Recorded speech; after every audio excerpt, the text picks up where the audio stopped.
1 in every 5,000 Americans lives to 100. In Acciaroli, a small fishing village on the Cilento coast of southern Italy, the ratio is 1 in 10. Not 1 in 5,000, 1 in 10. 500 times the American rate. In a village of 2,000 people, 300 residents have passed their 100th birthday. 20% of those centenarians are believed to have crossed 110. This is not a blue zone. Dan Buettner has not made a documentary about it. It does not appear on the official longevity maps that circulate on health podcasts and Netflix series. It sits 85 miles south of Naples, between the Tyrrhenian Sea and the Cilento Mountains, largely unknown outside of Italy and the research teams that have been studying it since 2016. When researchers from the University of California, San Diego and the University of Rome, La Sapienza arrived to begin their investigation, they expected to find what they usually find when studying long-lived populations: a relatively healthy group of elderly individuals with somewhat favorable biomarkers.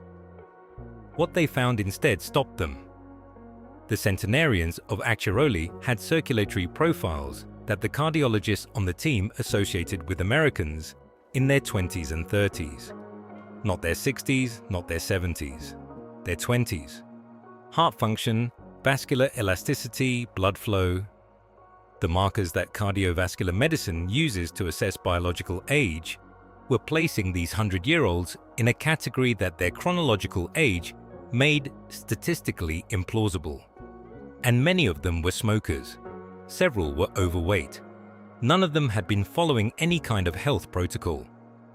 The researchers asked the obvious question: what are you eating? The answer changed what they thought they understood about Mediterranean longevity. Acciaroli is not exceptional because of what most people assume makes Italian villages healthy. The standard narrative of Mediterranean longevity points to olive oil, vegetables, wine in moderation, and social eating. These variables are present in Acciaroli, but they are present across the entire Mediterranean, and nowhere else produces 1 centenarian for every 10 residents.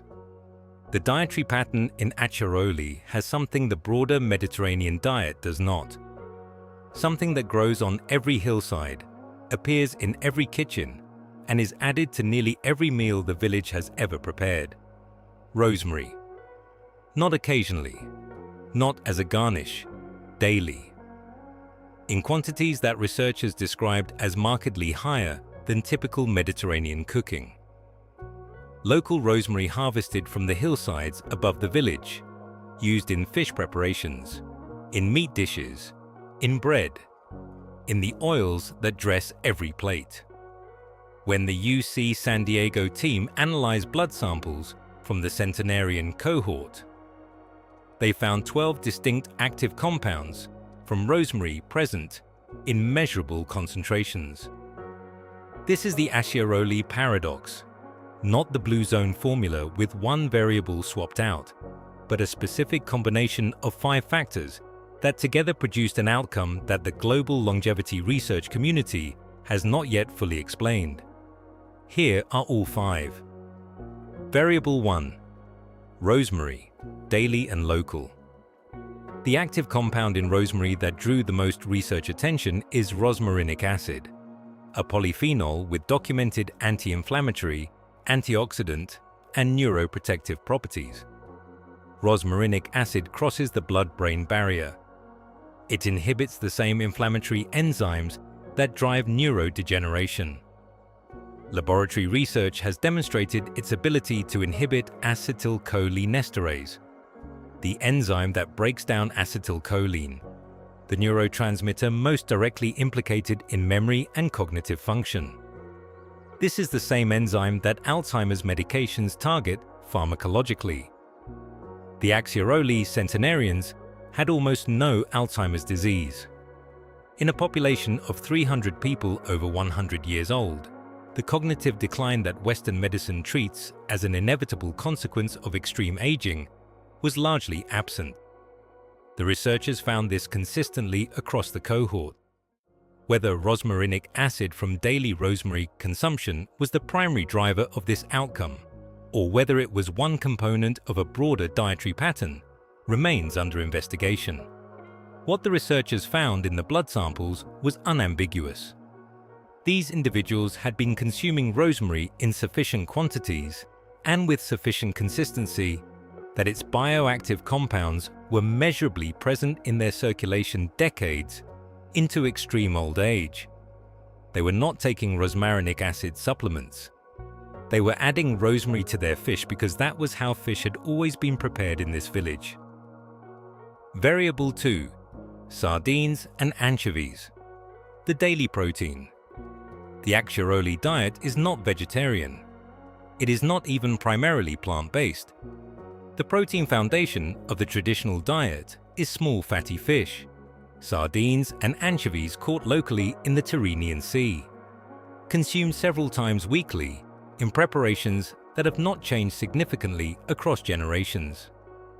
The researchers identified this as a critical differentiator from other Mediterranean populations with less dramatic longevity outcomes. The omega-3 fatty acid profile of sardines and anchovies, particularly the EPA and DHA, that reduce systemic inflammatory markers and support vascular endothelial function, was consistently elevated in the blood of the centenarian cohort. These are the same fish, consumed in the same way, that appear in the Okinawan centenarian diet, documented by Makoto Suzuki. Different culture, different ocean, different preparation. The same small fatty fish as the primary animal protein. The marine collagen from the skin and bones of these fish, consumed whole in traditional preparations, provided consistent dietary glycine and proline alongside the omega-3s. The combination delivers vascular protection and connective tissue maintenance simultaneously through the same meal. Nothing wasted, nothing supplemented. The sardines in Acciaroli were not chosen for their omega-3 content.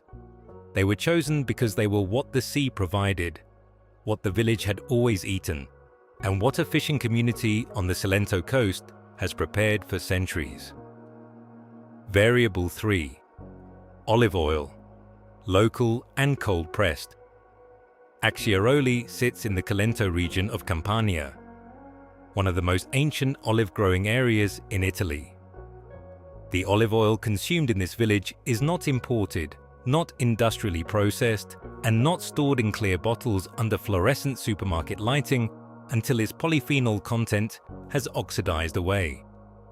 It is locally produced, cold-pressed, high in oleocanthal and oleacein, the phenolic compounds responsible for the characteristic throat burn of fresh extra virgin olive oil, and for the anti-inflammatory activity that the pre-dimed trial documented, producing a 30% reduction in cardiovascular events, significant enough to stop the trial early on ethical grounds. The centenarians of Acciaroli were consuming this oil at every meal, not as a health supplement, but as the primary cooking fat of a culture that has used olive trees growing on the same hillsides for generations. The oleocanthal in fresh local olive oil inhibits the same COX enzymes as ibuprofen. The oleacein directly activates AMPK, the cellular energy sensor that regulates metabolic function, and is now one of the primary targets of longevity pharmacology research.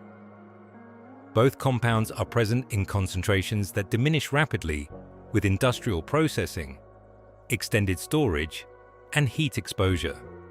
Before Variable 4. Subscribe to Longevity Code.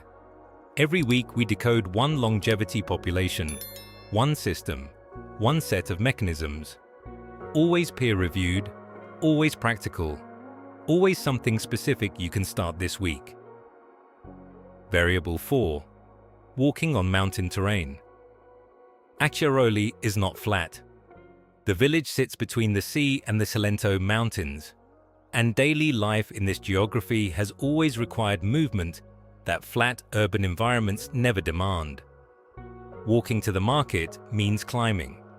Tending a garden on a hillside means navigating inclines. Visiting a neighbor means ascending and descending stone steps that were not designed with aging joints in mind. The lead researcher, Alan Maisel, noted something that surprised him when he arrived. He did not see people jogging. He did not see structured exercise classes. He did not observe residents swimming laps or attending gyms. What he saw was daily functional movement embedded in a physical environment that made sedentary living structurally difficult.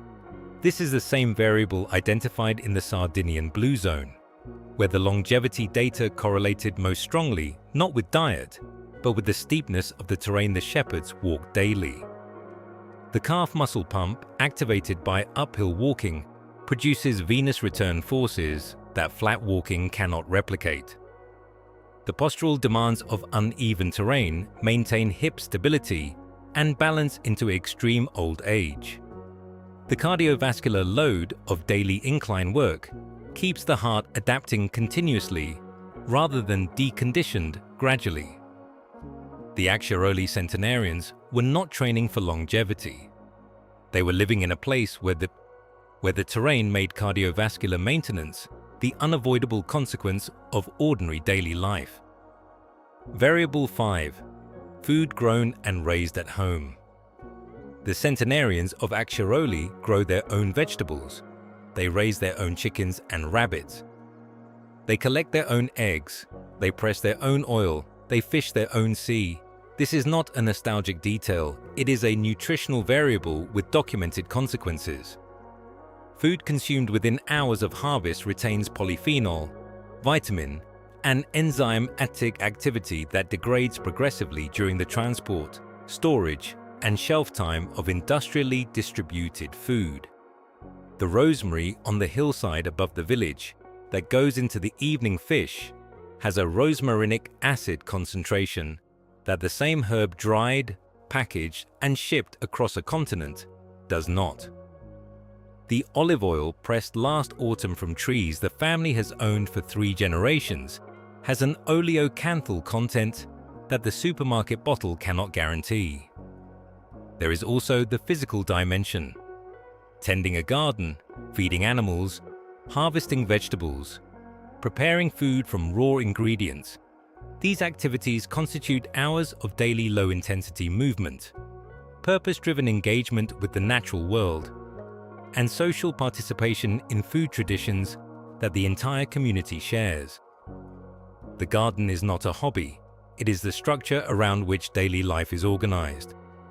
The adrenomedulline finding, the unusually low levels of the vascular hormone that causes blood vessels to contract over time, may reflect the cumulative effect of all 5 variables operating simultaneously across decades.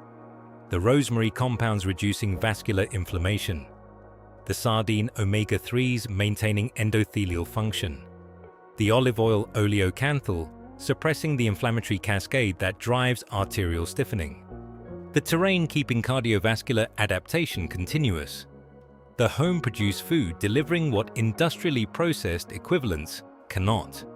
The researchers are still working through the full explanation. The centenarians are not waiting for one. They are tending their gardens, adding rosemary to their fish, pressing their oil, and walking up the same hills their parents walked. Because that is simply how life has always been lived in this village on the Cilento coast. Nobody told them it would keep them alive to 110. Nobody needed to. What surprises you most about Acciaroli? The rosemary, the terrain, or the fact that nobody has heard of this place? Tell me in the comments. Subscribe to Longevity Code. Next week, another population, another system, another set of mechanisms that the science is only beginning to document. Always the science. Always something you can start this week.